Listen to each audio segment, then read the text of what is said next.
We're beginning now with our lecture videos, and in these videos we're going to be going through the grammar rules and the rhetorical skills concepts that you need to do well on the SAT writing section.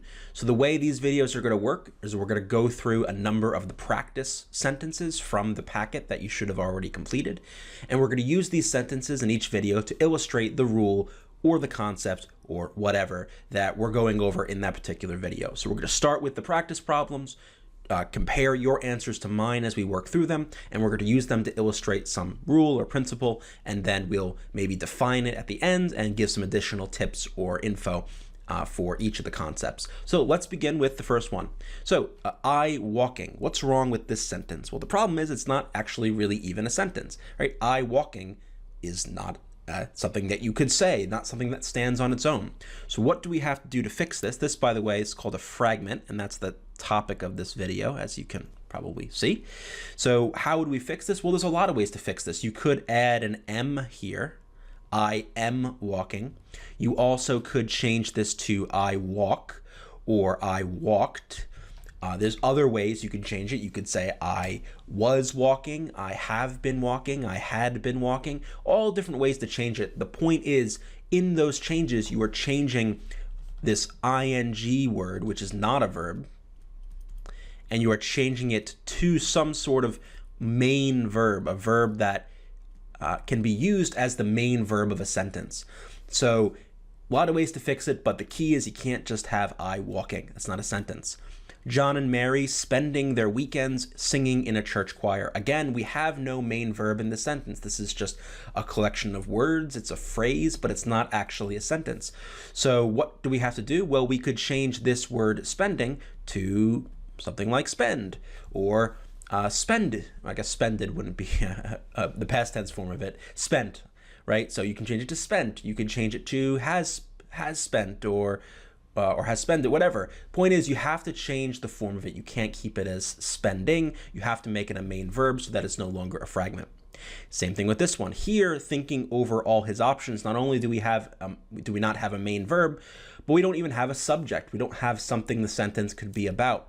So here we'd have to add, John, let's say, and then complete the verb. So John is thinking over all his options, or John thinks over all his options, or John has been thinking over all his options, or whatever. The point is, thinking by itself is not good.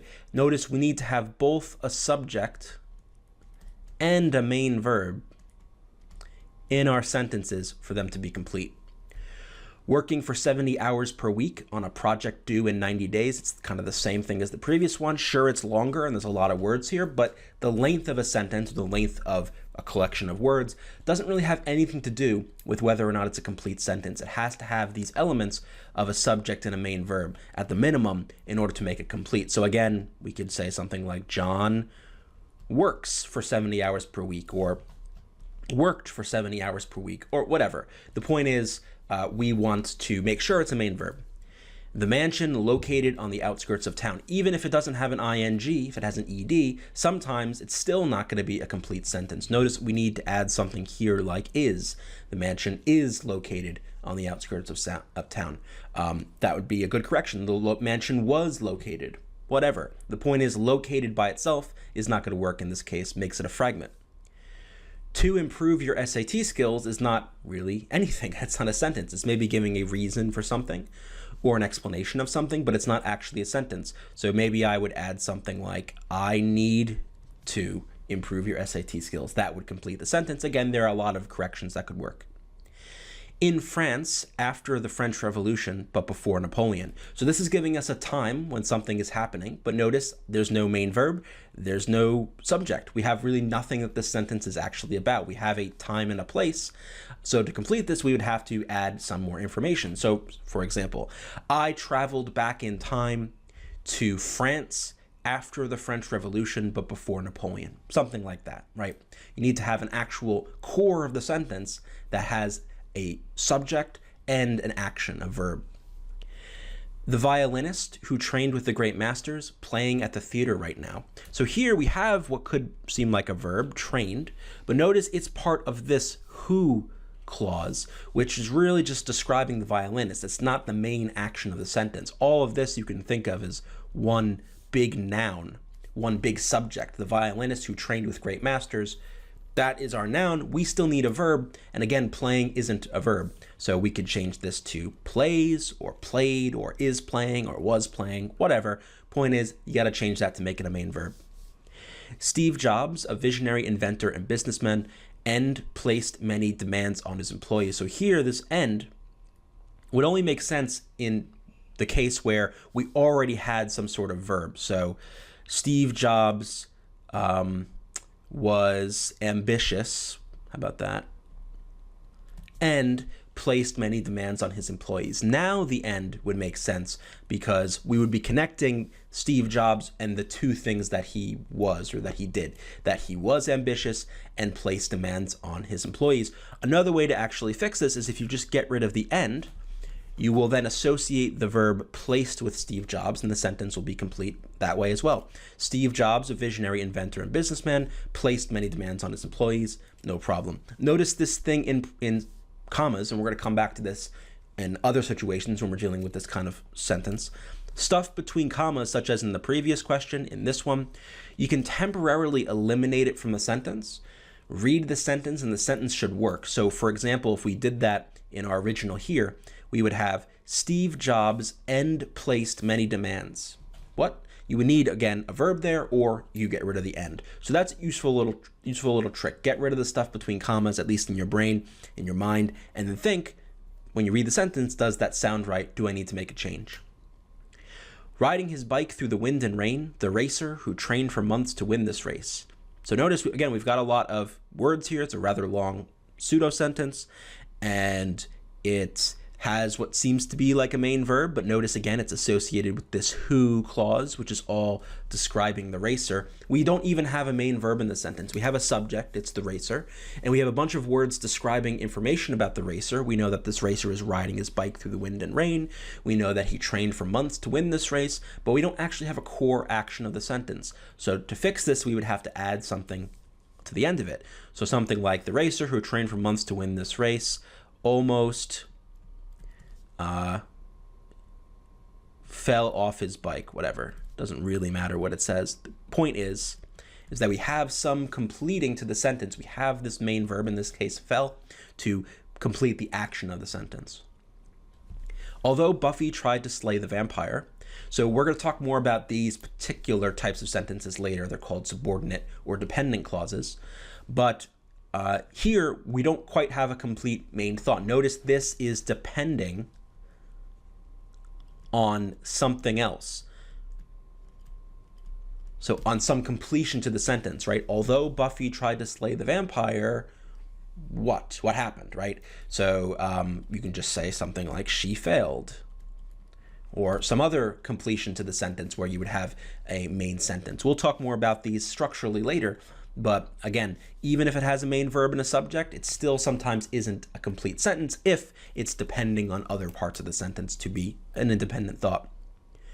While the students waiting in the classroom, the teacher printed out 30 copies of the exam. So here we've got the teacher printed out, which is a main verb, main subject, main sentence. But this portion here doesn't make sense based on, I guess you could kind of call it tense, but based on the form of this verb type word. We want this to be something like waited.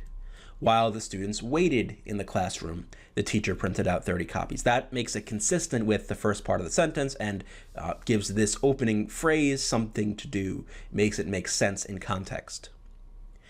John played many sports in high school, for example, baseball, football, and soccer. Notice this doesn't have any verb in it. It's just a list of items. So we would just want to connect it to the main sentence so that they're together. So for example, you could say something like, John played many sports in high school, colon.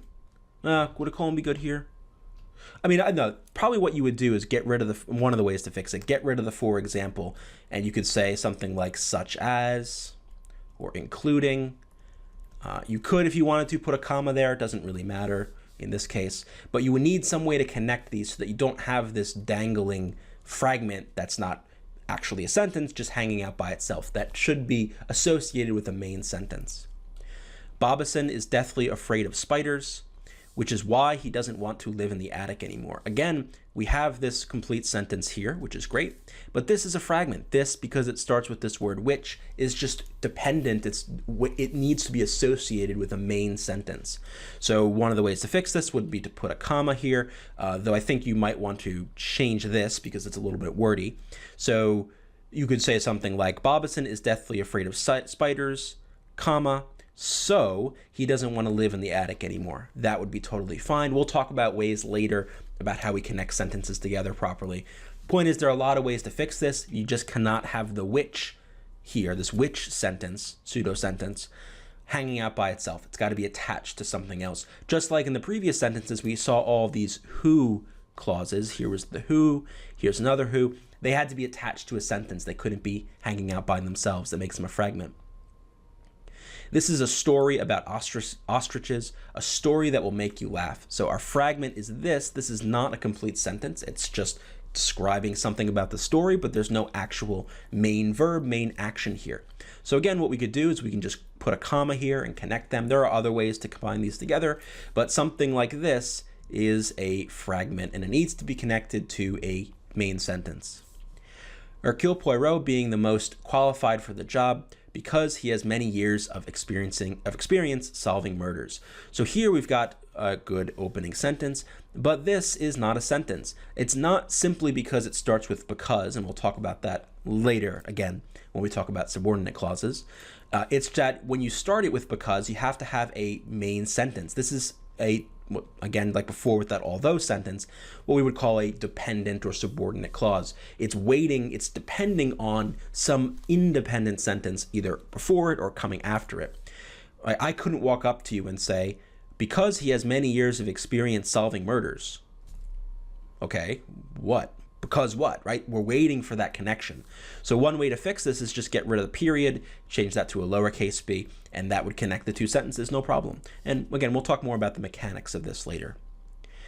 Finally, as I said previously, the length of a sentence has nothing to do with whether it's a complete or incomplete sentence. You could have, as you can see, a really short sentence that is a fragment, or you could have a really short sentence that's complete, right? If I say I walk, period, that's a sentence. Sure, it's short and there's not much information in it, but it's a sentence.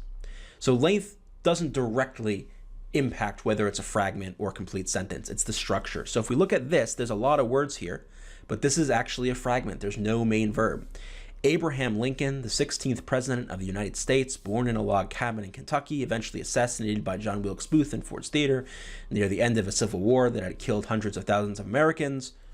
What? Notice all of this is actually, well, all of this is describing Abraham Lincoln. It's all modifiers. It's all giving us information about him, but not telling us the main action of the sentence. So one way to fix this would be to add a verb and a completed sentence to the end of this. So you could say Abraham Lincoln, blah, blah, blah, blah, blah, blah, blah, blah, was one of the greatest presidents ever, or something. Or you can go back in here and add in some main verbs to complete the sentence. So you could say Abraham Lincoln, the 16th president of the United States, was born in a log cabin, or was eventually assassinated by John Wilkes Booth. The point is, you need to have that main verb that completes the action of the sentence so that you don't have a fragment.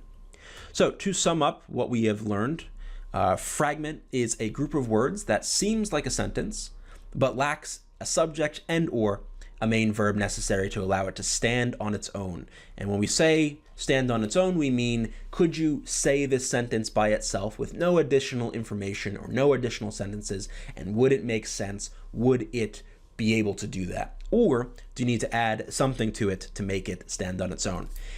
What you want is to have sentences that are independent clauses. And independent clauses, as we can see here, are groups of words that can stand by themselves or itself as a sentence. So at the very least, it contains a subject and a main verb, as we've seen previously. So in later videos, when I say such and such is not an independent clause, or such and such is an independent clause, or something's a fragment, or something needs more information, needs more to complete the sentence, go back to this if that's confusing you, and this will show you examples of incomplete sentences or fragments.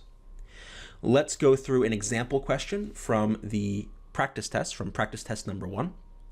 Because philosophy teaching students not what to think, but how to think, the age-old discipline offers consistently useful tools for academic and professional achievement. So here we have a fragment. Notice we have this teaching, which is not a verb, and it's got to be a verb because it's a part of this because clause, which is itself attached to this main independent sentence that follows it. So what would we have to do? We would have to, again, change this to a main verb. And we look at the choices. Well, A is gone. D is the same issue, basically. It adds an end, but it's the same problem. In fact, makes it worse. Because philosophy and teaching students. That's like that Steve Jobs example, but worse. To teach is not a main verb. We saw this previously with the to improve sentence, right? To improve your SAT skills. It's not a complete sentence. You need a subject and a verb. So we can get rid of C. And the only one that works here is teaches. Because philosophy teaches students not what to think, the age-old discipline offers. Notice it's got to be consistent with the offers that comes in the second part of the sentence, in the independent clause portion of the sentence. There's got to be that consistency in this particular structure. We'll go over this again later in more detail, but the point is this is an example of a fragment question. We got to replace it with a main verb, and when we do so, we get choice B.